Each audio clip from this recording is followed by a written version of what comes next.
ओम नमः शिवाय। नमस्कार, भक्ति भजन चैनल में आपका स्वागत है। आज हम सुनेंगे सोमवार व्रत कथा। सोमवार का दिन भगवान शंकर को समर्पित होता है। आज के दिन भक्त भोलेनाथ को प्रसन्न करने के लिए विशेष पूजा अर्चना करते हैं। कुछ लोग आज के दिन व्रत भी रखते हैं ताकि शिव की विशेष कृपा प्राप्त की जा सके। बाबा भोलेनाथ के आशीर्वाद के लिए आप भी सोमवार का व्रत कर रहे हैं तो शिव व्रत कथा को पढ़कर या सुनकर इस उपवास को पूरा करें। एक समय की बात है कि किसी नगर में एक साहूकार रहता था। उसके घर में धन की कोई कमी नहीं थी, लेकिन उसकी कोई संतान नहीं थी। इस कारण वह बहुत दुखी था। पुत्र प्राप्ति के लिए वह प्रत्येक सोमवार व्रत रखता था और पूरी श्रद्धा के साथ शिव मंदिर में जाकर भगवान शिव और पार्वती जी की पूजन करता था। उसकी भक्ति देखकर एक दिन माँ पार्वती प्रसन्न हो गईं और भगवान शिव से उस साहूकार की मनोकामना पूर्ण करने का आग्रह किया। पार्वती जी की इच्छा अनुसार भगवान शिव ने कहा कि हे पार्वती, इस संसार में हर प्राणी को उसके कर्मों का फल मिलता है और जिसके भाग्य में जो हो उसे भोगना ही पड़ता है। लेकिन पार्वती जी ने साहूकार की भक्ति का मान रखने के लिए उसकी मनोकामना पूर्ण करने की इच्छा जताई। माता पार्वती के आग्रह पर शिव जी ने साहूकार को पुत्र प्राप्ति का वरदान तो दे दिया, लेकिन साथ ही यह भी कहा कि उसके बालक की आयु केवल 12 वर्ष होगी। माता पार्वती और भगवान शिव की बातचीत को साहूकार सुन रहा था।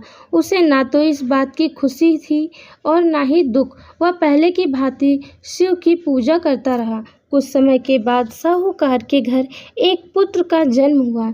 जब वह बालक 11 वर्ष का हुआ तो उसे पढ़ने के लिए काशी भेज दिया गया। साहूकार ने पुत्र के मामा को बुलाकर उसे बहुत सारा धन दिया और कहा कि तुम इस बालक को काशी विद्या प्राप्ति के लिए ले जाओ और मार्ग में यज्ञ कराना। जहाँ भी यज्ञ कराओ वहाँ ब्राह्मणों को भोजन कराते और दक्षिणा देते हुए जाना।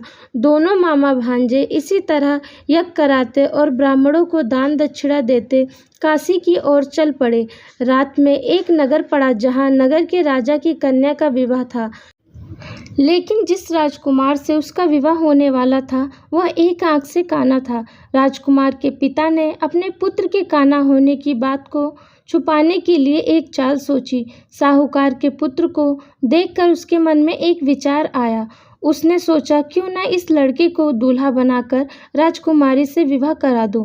विवाह के बाद दोनों को धन देकर विदा कर दूंगा और राजकुमारी को अपने नगर ले जाऊंगा।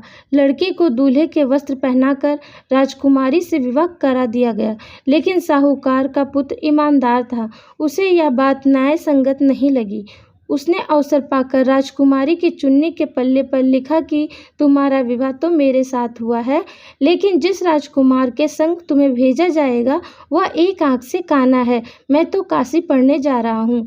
जब राजकुमारी ने चुन्नी पर लिखी बातें पढ़ी तो उसने अपने माता पिता को यह बात बताई। राजा ने अपनी पुत्री को विदा नहीं किया, जिससे बारात वापस चली गई। दूसरी ओर साहूकार का लड़का और उसका मामा काशी पहुँचे और वहाँ जाकर उन्होंने यज्ञ किया। जिस दिन लड़के की आयु 12 साल की हुई उसी दिन यज्ञ रखा गया। लड़के ने अपने मामा से कहा कि मेरी तबीयत कुछ ठीक नहीं है। मामा ने कहा कि तुम अंदर जाकर सो जाओ। शिव जी के वरदान अनुसार कुछ ही देर में उस बालक के प्राण निकल गए। मृत भांजे को देखकर उसके मामा ने विलाप शुरू किया। संयोगवश उसी समय शिव जी और माता पार्वती उधर से जा रहे थे। पार्वती ने भगवान से कहा, स्वामी, मुझे इसके रोने के स्वर सहन नहीं हो रहा है। आप इस व्यक्ति के कष्ट को अवश्य दूर करें। जब शिव जी मृत बालक के समीप गए तो वह बोले कि यह उसी साहूकार का पुत्र है जिसे मैंने 12 वर्ष की आयु का वरदान दिया। अब इसकी आयु पूरी हो चुकी है। लेकिन मातृभाव से विभोर माता पार्वती ने कहा कि हे महादेव, आप इस बालक को और आयु देने की कृपा करें, अन्यथा इसके वियोग में इसके माता पिता भी तड़प तड़प कर मर जाएंगे। माता पार्वती के आग्रह पर भगवान शिव ने उस लड़के को जीवित होने का वरदान दिया। शिव जी की कृपा से वह लड़का जीवित हो गया। शिक्षा समाप्त करके लड़का मामा के साथ अपने नगर की ओर चल दिया।